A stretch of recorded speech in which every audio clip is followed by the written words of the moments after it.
Welcome to Simple Answers with Dr. Z, a question and answer podcast produced by New Beginnings Assembly of God to help bring clarity and grow your relationship with Christ.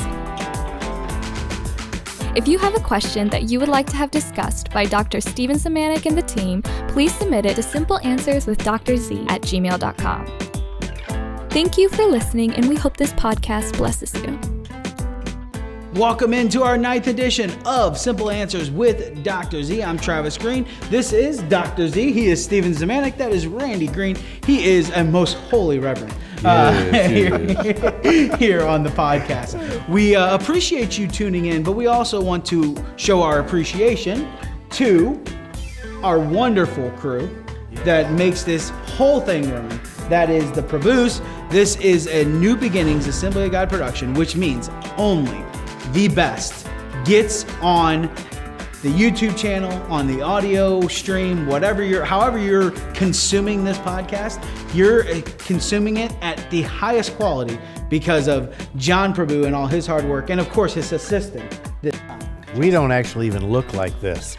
This is all generated on a computer. Yeah, I'm super skinny, and I'm tall, dark, and handsome. And I'm the fat one. well, So it doesn't always work.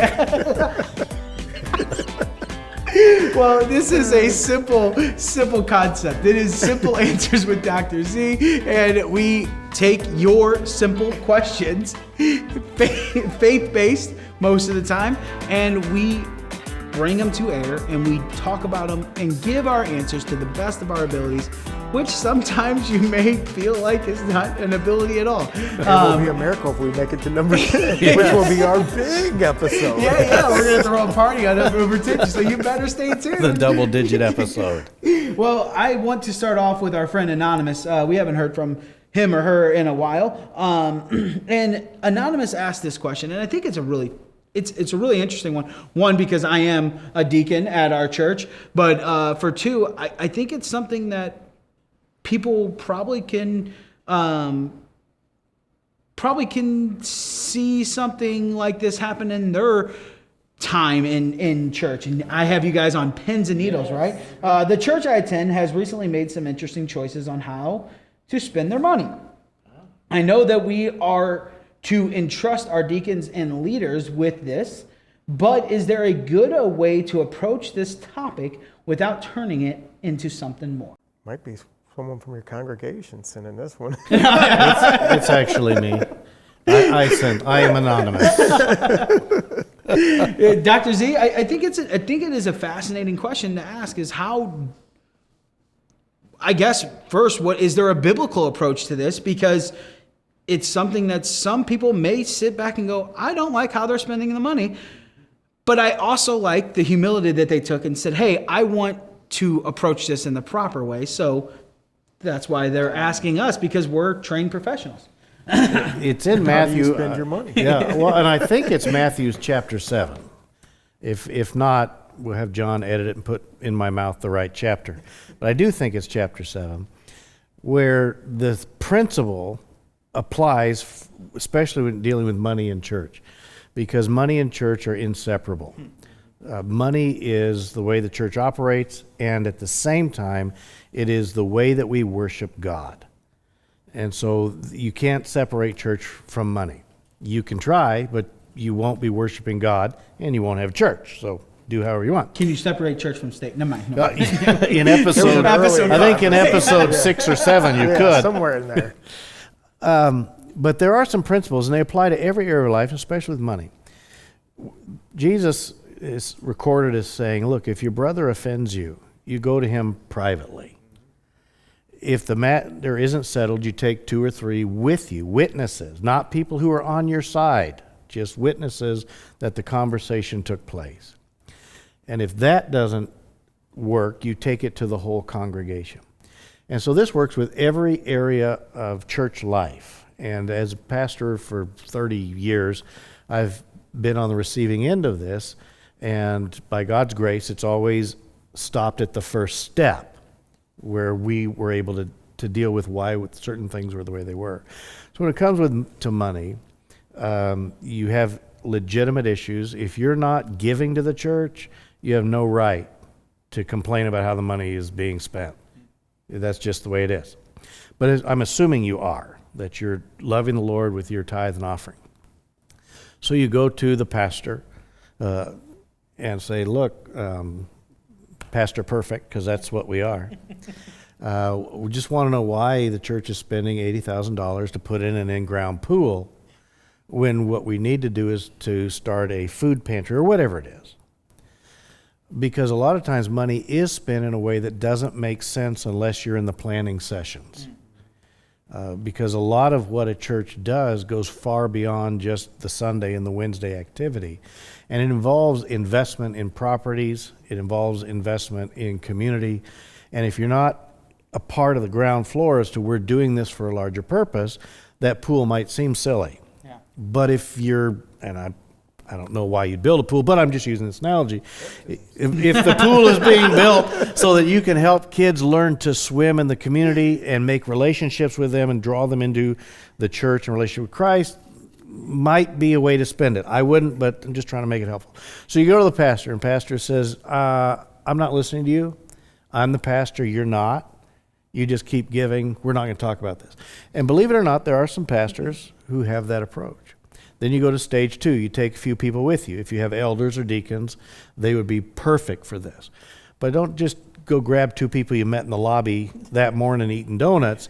These need to be people that... Or your cousins. Or your cousins, who may be actually the same person. But you meet with some people who are in the congregation, established, who have a track record of being involved in church life, and say, look, I went to pastor about a topic, and I don't feel like he even tried to listen to me. And so I'm following biblical pattern. I'm not asking you to take my side when we get in there. I just need to talk with him and have some witnesses that we tried to do this. Very rarely does it ever get to this stage, but it does. And so you go, meet with the pastor.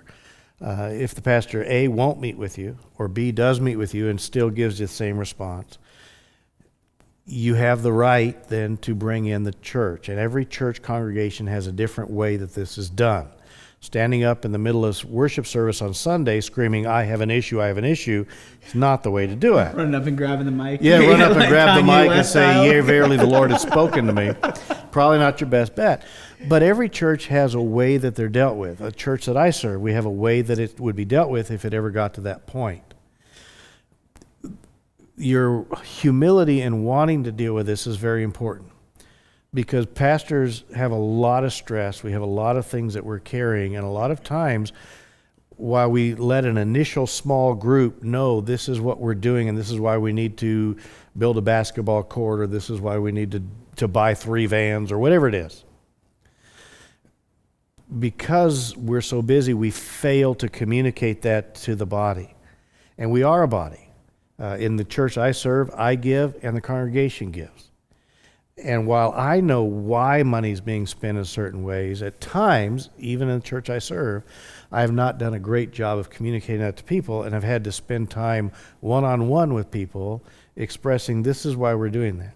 And to the credit of the people that I serve, I've not had any pushback once we all knew why the money was going this direction instead of that. I think, and that's what's caused all those issues. Me?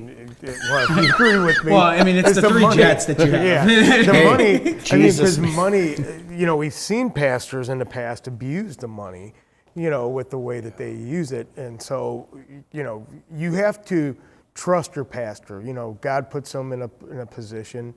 Now, like he said, if they're spending it foolishly, of course you need to approach them, but you do have to do it the right way. But you have to think about, why they're spending the money on it, and then really take it to heart and pray about it instead of just running out right away and grabbing, your cousins or whoever. Well, and I think you bring it You guys to have a lot of cousins. I mean, hey, we're from Arkansas. What can I say? No, I'm just kidding. We're not. And your wife is from Arkansas, so I should never have made that joke. Can we cut that out, John? Can we cut that one out? So no. He's gonna pay for this one. Yeah, I think the point is that trust your pastor's wife. She knows everything. Good save. But no, I In think episode 10, we'll have a new host. Yes. I think the point is it goes back to what you were saying with, bringing it out the right way, because sometimes you may find that there may have been an oversight in what the way the money was being spent, or as Pastor so eloquently put it, not only an oversight in how maybe the money's being spent, but an oversight in how the messaging about how the money is being spent. I think the reason I can talk about that confidently is because serving in those roles, you see certain things, and we have healthy discussions in deacon meetings and in board meetings and different things like that. You have healthy discussion about, hey, is this the proper way to spend the money? You bring up the basketball courts, and it's something that if not brought out in the right way, our church recently spent money. Now, we were blessed with donations, and the church came around us and supported us, so it wasn't a similar situation. But if it wasn't brought out in a way that shows the benefits of why we're doing it, people could get a little upset. So it's okay to go and ask for transparency. Yes. It's okay to go and say, hey, Pastor, I don't totally agree, but I want to understand. And so going back to, if you have an authentic approach to the situation and say, hey, this is what I need to know, and I love how you tied it in biblically. I think that's very, very important. Well, I have a doctorate.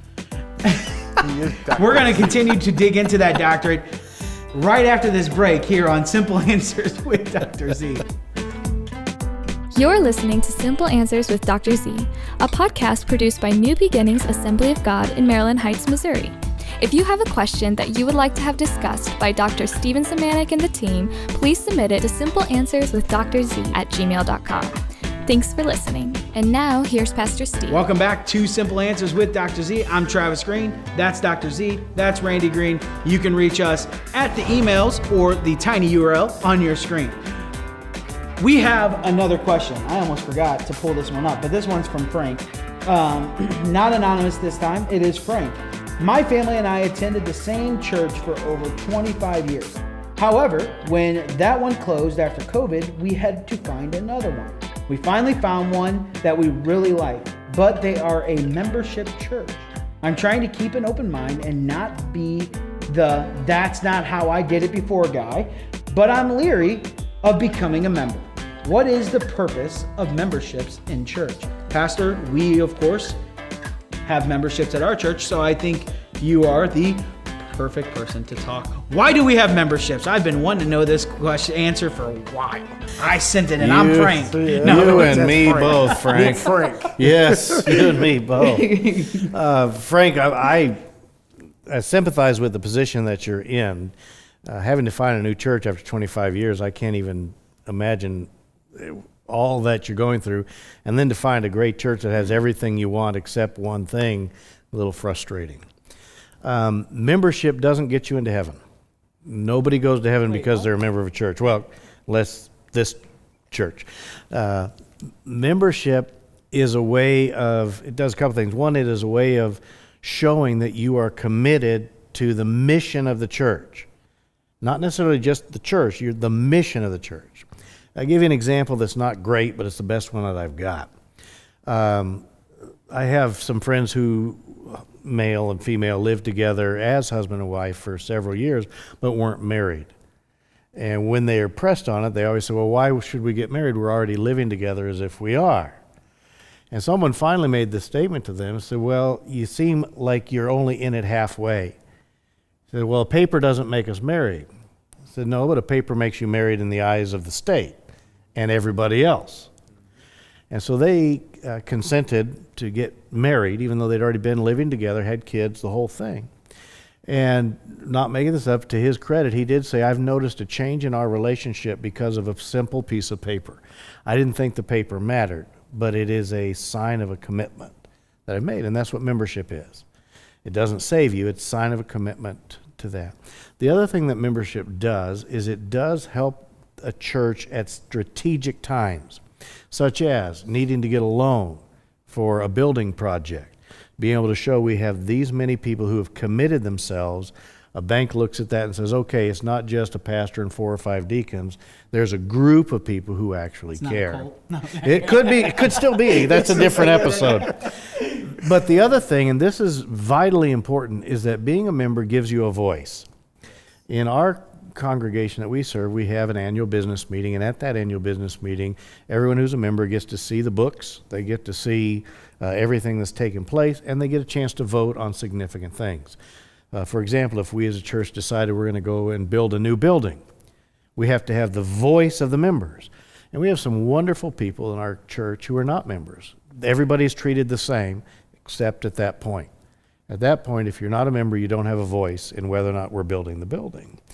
And so if you're able to take membership for what it is not a lifelong commitment. It is not leaving behind everything else you've ever done. It's simply joining together, being a part of the stability package in case they need that with an outside source like a bank or such, and knowing that it gives you the right to speak when necessary. I think some of your concerns will be set aside. Yeah, I think the misconception often with membership, I bring up Colt as a joke, but is that of like, oh, now I'm joining this thing, and why do they need this information? Why do they need me to? No. It's it really is. I love the aspect, and it was something I hadn't considered prior to becoming a member of a church. Is how painful it is. Yeah, well, that, but it's not. It's not. The concept of it is making a commitment. It is saying that, hey, I will be here. I will support. Now, not support blindly, let's go ahead and say that, but I will support this ministry and all those things. But also, it gives you a voice. And I think that's something that we live in a world where everybody wants a voice, right? And unfortunately, we have some churches that are not, I shouldn't say unfortunately, but we have some churches that are so big that, hey, if you're not a member, there's only so many rings up the ladder that you're going to be able to go to, because the reality is that the pastor has, 1,000 members that he is, handling or whatever. So I think it is important in that sense. It's not a cult. You're not signing up for membership because, you're just going to walk in line and the pastor is going to tell you what to do because now you're a member.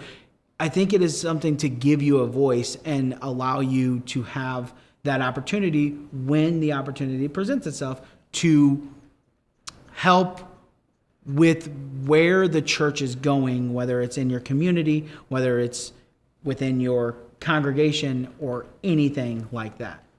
Now, notice one thing that Frank didn't ask or didn't say was whether or not, his church was pressuring him to be a member. I hadn't even thought about that. But if they're not pressuring you, that's a good thing, because like when you were saying, well, that's actually, or a member fee. Yeah, well, that's actually brilliant. I hadn't even thought about the aspect of being pressured. But if a church is pressuring you to be a member, if it was me, and I'm not telling you what to do, I would start looking for a congregation that let me be what God wanted me to be, member or non-member. It is a very important part, because we do so often feel that pressure. But make sure when you assess your situation that you're not in your mind feeling like they're pressuring you. Make sure that if they are truly pressuring you, to your point, it goes back to trying to decide if I'm leaving a church or all that. Take a step back and are they truly pressuring, or do you feel the Holy Spirit kind of moving you towards becoming a member? Is that tug on your heart, the Holy Spirit pulling you into that church to become a member, to make that commitment to those things? But yes, a great point as far as don't if a church is, hey, you sign a dotted line, that's a little concerning. Again, yes, we joke about, hey, New Beginnings Assembly of God, come and be a member here. But the reality is, I love our church for many reasons, but for that reason of, we don't have like a wall that says, here are our members, and this is where they sit. Make sure you shake their hands and don't shake the other hands of the non-members. Truthfully and honestly, the only people in our church that really know, there's ways to find out, but the only true people in our church who know that you're a member or not is the pastor, the deacons, and stuff like that. And that's for different reasons, again, coming to voting time, but it's not something that we publicize and shame those who are not members.